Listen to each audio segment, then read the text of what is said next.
Hello, everyone, and welcome back to the Linguosphere Academy podcast. I'm Alex.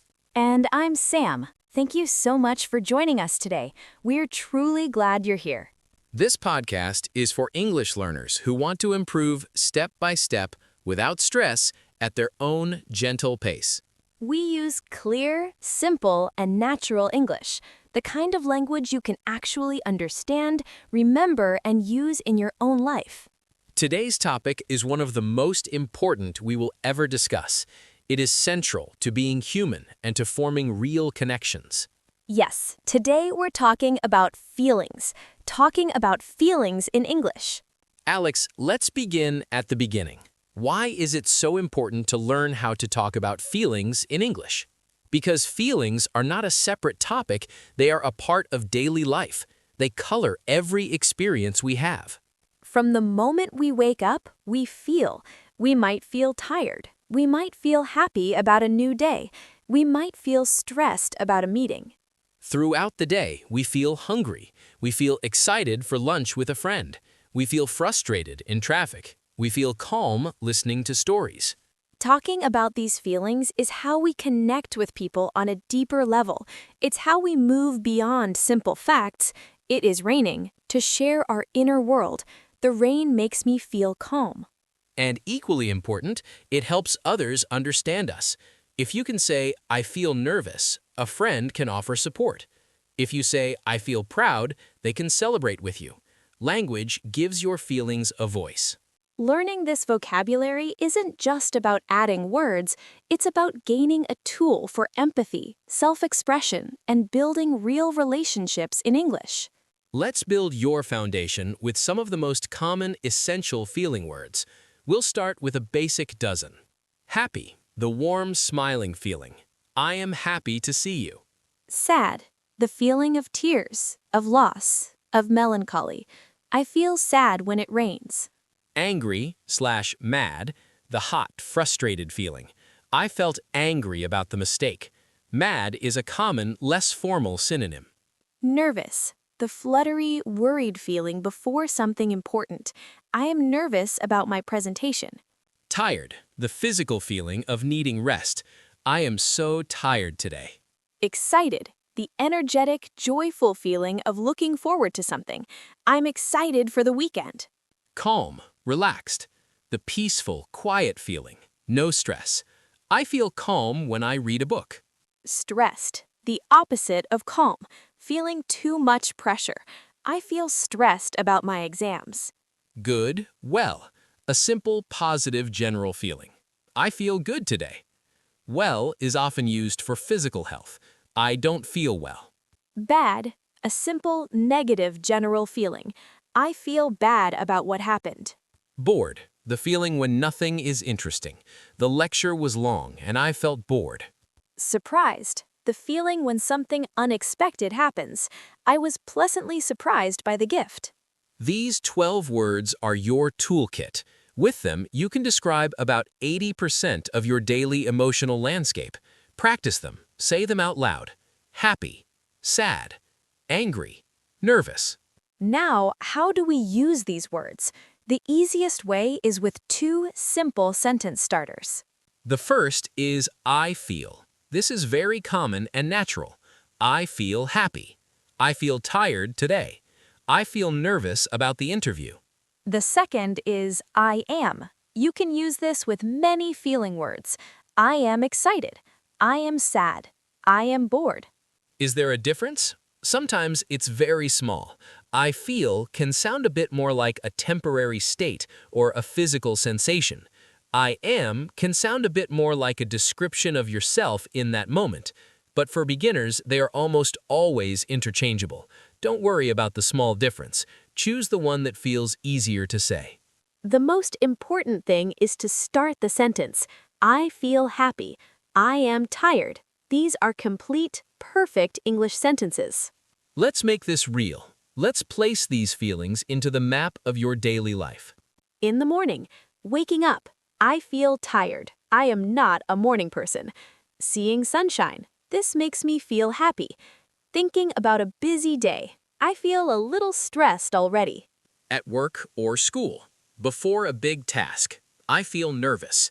After finishing something hard, I feel proud of myself. During a long meeting, I am starting to feel bored. After work, I feel so tired, but also relieved. At home, cooking a meal, I feel relaxed in the kitchen. Talking to family, I feel happy and comfortable. Watching a sad movie, this film makes me feel sad. With friends, meeting them, I'm excited to see you. Sharing a problem, talking to you makes me feel better. Laughing together, I feel really happy right now. See, you're not just learning words, you're learning to narrate your own life in English. This is powerful practice. Let's add more colors to your palette, starting with positive feelings. These are wonderful to express. Proud, a warm feeling about an achievement, yours or someone else's. I am proud of my English progress. I am proud of you. Grateful, thankful, the feeling of appreciation. I feel so grateful for your help. Hopeful, feeling optimistic about the future. I feel hopeful about the new year. Content, a quiet, peaceful feeling of satisfaction, not excited, just deeply okay. Sitting here with tea, I feel content. Curious, wanting to know or learn more. I'm curious about your culture. Inspired, feeling motivated to create something after seeing something beautiful. That documentary made me feel inspired.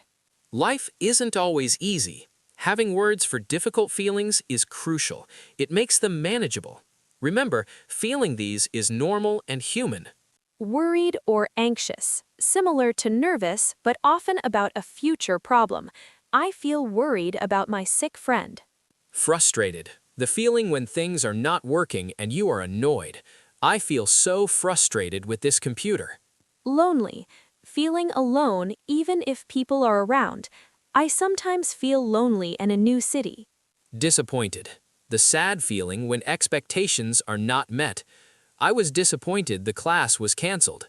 Confused, not understanding, feeling mixed up. The instructions are complicated. I feel confused. Overwhelmed, feeling like everything is too much and you can't handle it. Between work and study, I feel overwhelmed. It is a sign of strength, not weakness, to be able to name these feelings in English. I feel overwhelmed is a clear, honest signal that you might need a break or some help. Communication is a two-way street. We also need to ask others how they are feeling. This shows you care.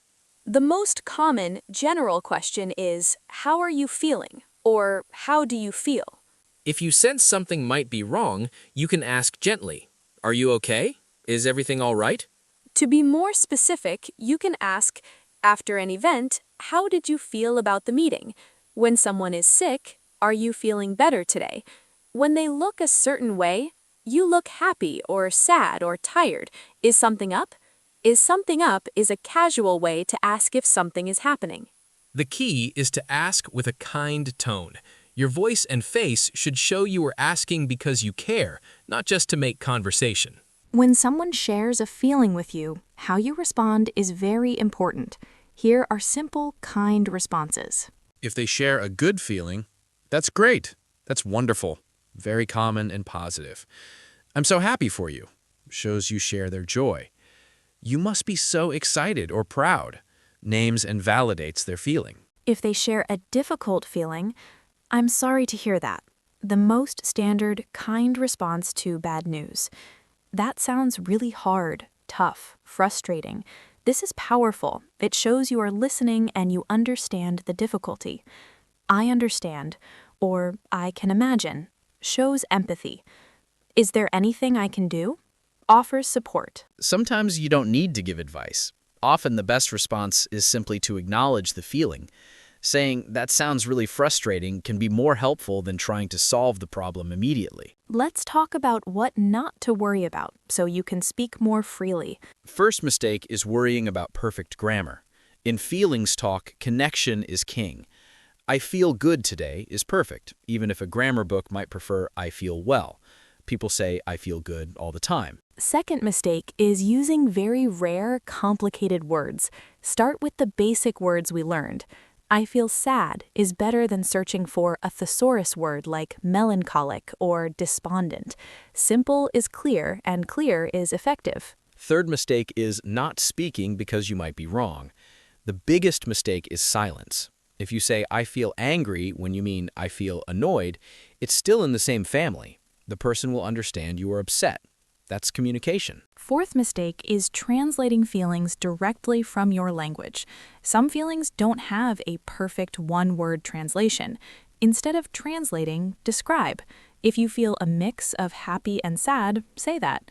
I feel happy, but also a little sad. That's beautiful, descriptive English. Talking about feelings isn't just about words. Your voice tone, your facial expressions, and your body language carry most of the emotional message. Practice saying the words with the matching tone. Say, I'm so excited with a high, energetic, smiling voice. Say, I'm tired with a lower, slower, softer voice. Say, I'm confused with a questioning tone. If your words say, I'm happy, but your face looks sad and your voice is flat, people will believe your face, not your words. Try to let your voice and face match the feeling word you're using. Let's move from theory to practice with some gentle exercises. Exercise number 1, the feeling check-in. 3 times today, morning, afternoon, evening, pause for 10 seconds. Ask yourself in English, how do I feel right now? Answer with one word. Tired, calm, busy. That's it. Exercise number 2, the TV character game. When watching a show in any language, pause and describe a character's feeling in one English word. He is angry. She looks surprised. They seem happy. Exercise number 3, the because practice. Take your feeling one step further. Say, I feel, feeling, because. I feel stressed because I have a test. I feel happy because the sun is shining. This connects the feeling to a cause, building more complex sentences naturally. Exercise number 4, journal one sentence. Before bed, write one sentence in a notebook or on your phone. Today I felt blank. Fill in the blank. This creates a powerful personal record of your learning and your life. Talking about something as personal as feelings in a new language takes courage and practice. Start impossibly small. Your goal is not to have a deep philosophical conversation about emotions. Your goal is to say one true sentence. I'm tired. I liked that. It made me happy. Practice in safe spaces first, with a patient teacher, with a language exchange partner who is also learning, or most importantly, with yourself. Talk to yourself in the mirror. Man, I feel tired today. Celebrate every attempt. Every time you name a feeling in English, you're doing something brave and valuable. Confidence doesn't appear suddenly. It grows, slowly, over time, like a plant, every time you water it with practice. At its core, talking about feelings is about sharing what it means to be human. English, or any language, is simply the tool we use to make that sharing possible. You don't need poetic, plausible English. You need honest, simple words. Use the basic words. Happy, sad, angry, tired, excited, calm. Speak from your truth. If you feel it, you can say it.